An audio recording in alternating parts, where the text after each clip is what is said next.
Halo semuanya, kembali lagi dengan English with me bersama Teacher Taufik. Kali ini kita akan lanjutkan pembahasan kita tentang materi TOEFL ITB, khususnya Long Main Preparation, Structure and Written Expression, skill 57. Nah, pada skill 57 ini kita ngebahas yaitu recognize when preposition have been omitted. Jadi masih berkaitan dengan preposition, sama seperti skill 56 sebelumnya, tapi kali ini preposition dalam konteks dia dihilangkan atau omitted ya di sini ya. Jadi mungkin sekali dalam soal TOEFL test itu ada preposisi yang dihilangkan, padahal preposisi itu penting dalam untuk membuat kalimat itu menjadi kalimat yang benar. Nah, bagaimana seperti apa yang dimaksud dengan preposition yang telah dihilangkan dalam satu kalimat itu? Langsung saja kita ke pembahasan ya. Oke, di sini ada penjelasan sedikit, kita baca dulu. Sometimes a necessary preposition has been omitted from a sentence in the written expression section of the TOEFL test. Jadi, seperti yang sebelumnya kita udah lihat bahwa preposisi itu sering muncul setelah kata kerja ya. Setelah kata kerja, misalnya kemarin kita udah ketemu preposisinya itu look ya. Kata kerjanya itu look ya. Kemudian diikuti dengan preposisi for. Look for. Nah, for ini preposisi, look ini kata kerjanya. Nah, yang dimaksud dengan pernyataan atau penjelasan di sini tadi yaitu mungkin saja dalam kalimat pada soal TOEFL test itu preposisi yang penting di sini sebenarnya ini penting ya, preposisinya hilang. Jadi cuman ada look aja langsung diikuti sisa kalimatnya. Nah, mengakibatkan kalimatnya tidak benar ya atau tidak nyambung, doesn't make sense ya, it doesn't make sense jadinya. Nah, preposisi yang hilang ini yang jadi fokus dari pembahasan kita pada skill 57 ini. Jadi mungkin saja preposisi yang penting yang harusnya ada setelah kata kerja tertentu itu dihilangkan. Dan ketika kita menyadari preposisi itu hilang dan misalnya anggaplah di look ini jawabannya A ya, ini A. Jadi kemungkinan besar jawabannya A karena harusnya itu look for bukan look aja misalnya, contohnya seperti itu ya.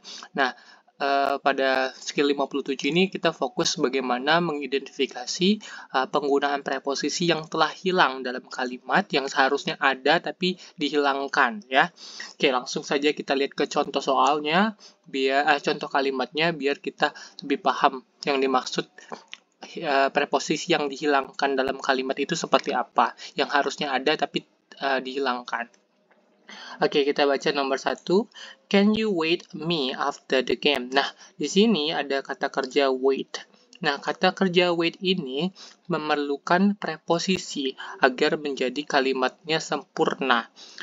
Kurang tepat dia bilang can you wait me ya. Yang lebih tepat itu dia menjadi kalimatnya seperti ini. Can you wait for me after the game? Jadi setelah kata kerja wait ini diikuti dengan preposisi, kita singkat aja dengan P atau prep ya, preposition ya, preposition di sini ya. Jadi di sini ada kata kerja diikuti dengan preposition ya. Kurang tepat kalau kita bilang can you wait me, tapi yang lebih tepat itu can you wait for me after the game. Ya, jadi diperlukan preposisi setelah kata kerja wait ini ya. Nah, ketika kita menemukan soal seperti nomor 1 ini, tidak ada preposisi tidak ada preposisinya. Seharusnya setelah wait ini harus ada preposisinya. Kemungkinan itulah letak kesalahannya dan itulah jawabannya ya. Oke. Mungkin sekali diujikan dalam TOEFL test jenis soal seperti itu. Oke, kita lihat lagi ke contoh nomor 2 di sini. Kita baca dulu. I plan attending the meeting. Nah, plan ini kurang tepat langsung diikuti dengan kata kerja berakhiran ing seperti ini ya. I plan attending the meeting. Tapi, harusnya itu setelah plan ini harus diikuti dengan bukan kata kerja, preposisi ya. Preposisi juga, bukan plan aja. Yaitu harusnya menjadi I plan on. I plan on attending the meeting. Nah, jadi harus ada yang namanya preposition. Kita singkat dengan P aja ya di sini biar lebih cepat. P, sedangkan plan-nya ini kata kerjanya ya. Jadi, plan ini diikuti dengan preposisi on untuk menyambungkan suatu kata benda atau kata kerja berakhiran ing selanjutnya ya. I plan on attending the meeting, yang artinya saya merencanakan untuk menghadiri pertemuan tersebut ya. Plan on. Plan on diikuti verb ing atau kata benda ya. Oke. Jadi mungkin saja seperti nomor 2 ini, plan-nya aja seperti ini harusnya ada on-nya. On-nya ini preposisinya hilang seperti ini. Jadi itu mungkin muncul soal seperti ini dalam TOEFL test dan mungkin saja jawabannya itu karena harusnya plan on tapi nggak ada on-nya ya, nggak ada preposition-nya. Oke, kita langsung ke pembahasan, maksudnya latihan, yaitu latihan 57.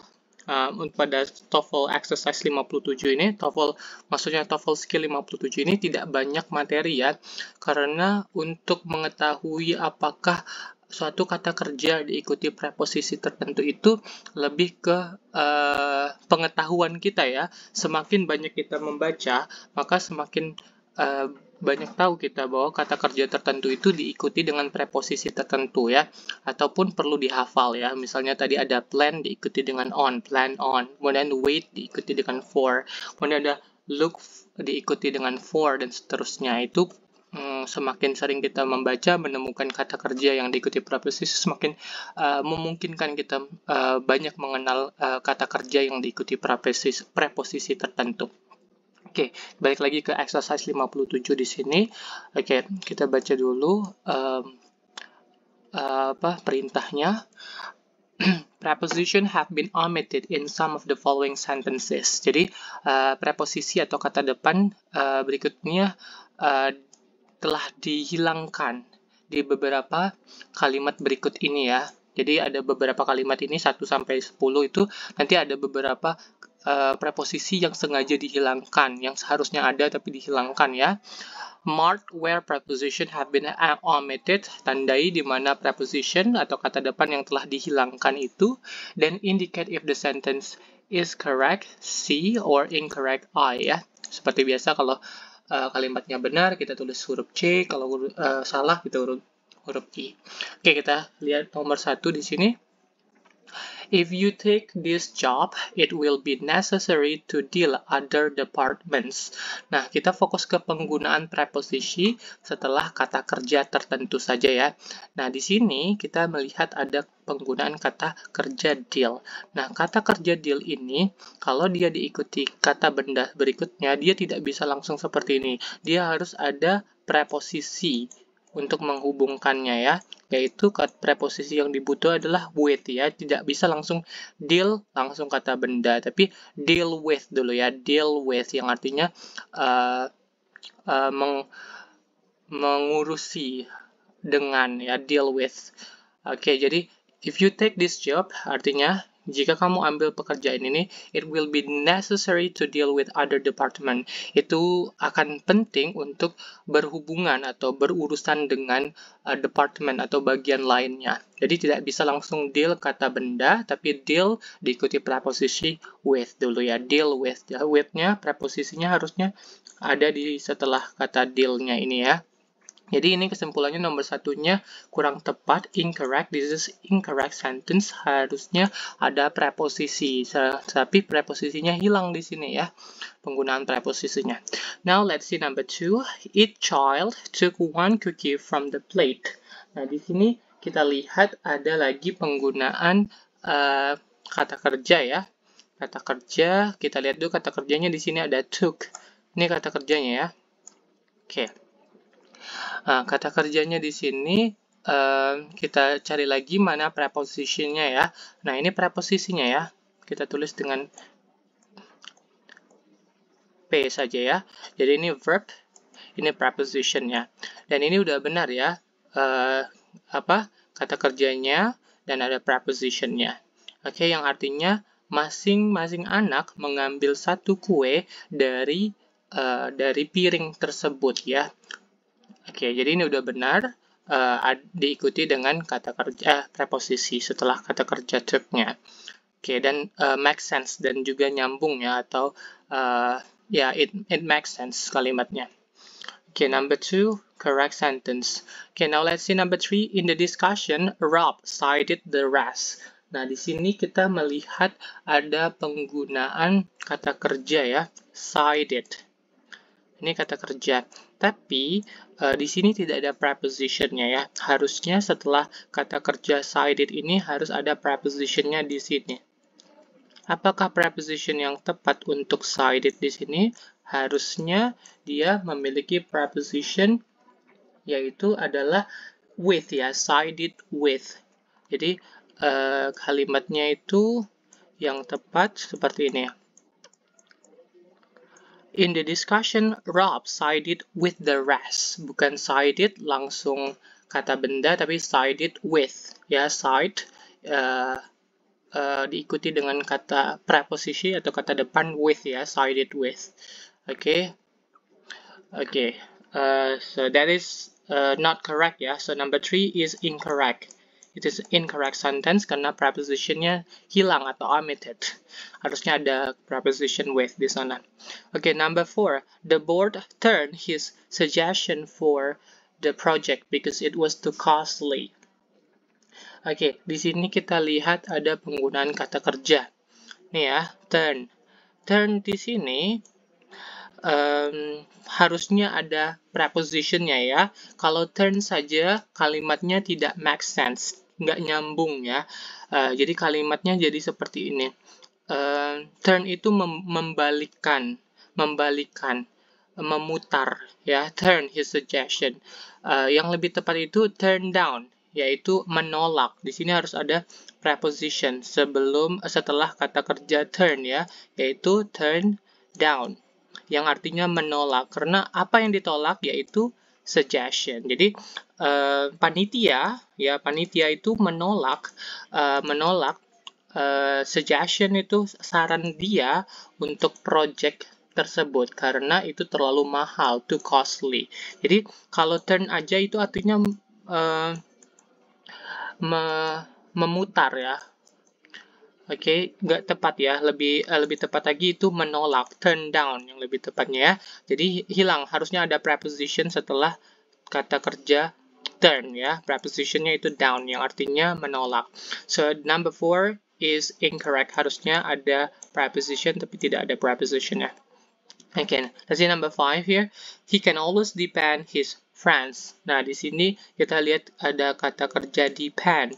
Nah, ini selalu diingat ya. Untuk kata kerja depend ini yang artinya bergantung. Bergantung itu selalu harus diikuti dengan prepositionnya on. Ini harus selalu diingat, depend itu selalu dengan on ya, depend on, bergantung pada. Oke, jadi kalimatnya harusnya seperti ini. He can always depend on his friends. Bukan depend his friend, tapi depend on ya. On ini adalah prepositionnya. Harusnya prepositionnya di sini ada on ya. Selalu diingat saja bahwa depend itu diikuti dengan on. Baru ada kata bendanya. Nggak bisa langsung kata depend diikuti langsung kata benda, tapi harus ada prepositionnya on, depend on, yang artinya bergantung pada. Oke, jadi kesimpulan number 5 is incorrect, kurang tepat ya. Okay, now let's see number 6 to number 10. While Mrs. Sampson went shopping, a babysitter looked the children. Nah, di sini ada kata kerja lagi look ya. Look di sini harusnya bukan tidak ada prepositionnya. Harusnya ada prepositionnya. Ini kata kerja ya. Harusnya ada preposition di sini ya. Apa preposition yang tepat untuk kalimat ini? Untuk konteks kalimatnya itu yang lebih tepat adalah look after ya. Ini look after. Ntar diperbaikin dulu kalimat katanya. Harusnya itu look after di sini. Kenapa look after? Look after itu kalau diartiin artinya merawat, menjaga. Nah, ini adalah babysitter. Babysitter itu adalah orang yang menjaga, merawat anak-anak ya. Nah, jadi konteks dalam kalimat ini yang lebih tepat adalah look after. Kalau look saja itu hanya dilihatin ya, hanya dilihat. Seorang babysitter itu tugasnya bukan hanya melihat anak, tapi merawat ya. Oleh sebab itu kalimat ini kurang tepat ya, pakai look saja, lebih tepat dia ada prepositionnya di sini. Prepositionnya yaitu after, yang berarti bukan lagi melihat ya, look after berubah artinya menjadi merawat, menjaga ya. Oke, jadi number 6 di sini incorrect. Kenapa incorrect? Karena kata kerjanya hilang preposisi yang mengikutnya. Harusnya ada preposisi after. Oke. Supaya kalimatnya make sense ya. Nyambung. Okay, let's see number 7. I know Steve believes what you told me. What you told me. Oke, di sini ada kata believe ya, believe, dan ada kata kerja told. Nah, ini udah benar ya. Di sini ada 3 nih kata kerja. I know, believe, and told. Ini semuanya ketiganya kata kerja. Oke, walaupun mereka ini ketiga-tiganya kata kerja, dalam kasus kalimat ini tidak memerlukan yang namanya preposition. Karena maknanya sudah make sense, sudah nyambung ya. Oke, kalau diartiin tuh I know, aku tahu, Steve believe, Steve percaya, what you told me, apa yang kamu ceritakan padaku ya, told me. Jadi nggak perlu ada preposition. No preposition needed here ya, nggak perlu. Setelah no tidak perlu ada kata kerja. Believe juga, told juga gitu ya. Oke, ini udah benar kalimatnya. This is enough ya, nggak perlu prepositionnya. Oke, number 8, children should beware strangers. Nah, di sini ada kata beware. Beware ini kata kerjanya. Beware itu kalau diikuti kata benda, ini bendanya ya, strangers, orang asing ya. Harusnya diikuti dengan of dulu baru kata benda. Nggak boleh beware langsung kata benda. Jadi harus ada penyambungnya atau prepositionnya. Jadi prepositionnya harusnya di sini nih. Ini prepositionnya. Apa prepositionnya dalam konteks soal ini, kalimat ini yaitu of, beware of. Jadi beware diikuti dengan of agar dia bisa menyambung kata benda setelahnya. Jadi kalimat yang lengkap seperti ini. Children should beware of strangers. Jadi anak-anak seharusnya hati-hati dengan orang asing ya. Beware of strangers. Okay, so number 9 is incorrect because the preposition needed is missing ya, hilang ya, preposisi yang dibutuhkan itu hilang dalam kalimatnya. Okay, now let's see number 9. It was difficult to make a decision about buying a house. Nah, di sini kita lihat ada beberapa penggunaan kata kerja. Di sini ada kata make. Make di sini kata kerja pertama, kemudian ada lagi kata kerja ya. Tapi ini udah kata kerja ing ya, atau present participle ya, tapi tetap juga ini bisa menjadi kata kerja. Oke, dan di sini tidak perlu ada preposition ya. Di sini sebenarnya ada preposition ya, about. About ini masuk ke preposition ya. Oke, dan ini udah benar ya, udah make sense, kalimatnya udah make sense, udah nyambung. Kalau diartiin, itu sulit untuk membuat sebuah keputusan mengenai membeli sebuah rumah. Jadi kalimatnya udah pas, udah make sense, dan tidak perlu lagi preposition lainnya. Di sini ada preposition about ya, dan setelah about itu memang diikuti kata kerja. Kalau kata kerja diikuti kata kerja berakhiran ing. Kalau tidak kata kerja dia kata benda ya. Tidak boleh kata kerja bentuk satu. Okay, so this is correct ya. Number 9 is correct already. Okay, let's see number 10. This is the last number here. Okay, Tom blamed his brother the dent in the car. Okay, di sini kita lihat ada penggunaan kata kerja blame. Okay, blame ini sering diikuti dengan kita sebut dengan prepositionnya for ya, blame for. Oke, jadi blame for ini harusnya diletakkan setelah ini ya, tapi tidak langsung setelah setelah setelah kata kerjanya. Jadi dia dipisahkan dengan yang namanya benda ya. Ini termasuk ke sparable. Apa ini maksud sparable? Sparable phrasal verb ya. Dia disebut dengan kata kerja frasa yang dapat dipisahkan. Jadi ada kata kerja tertentu yang bersama preposition itu yang bisa dipisahkan, ada juga yang tidak bisa dipisahkan ya. Contohnya yang bisa dipisahkan itu seperti ini ya. Yang bisa dipisahkan antara verb dengan prepositionnya ini blame for ya. Oke, jadi kalimatnya seperti ini. Tom blamed his brother for the dent in the car.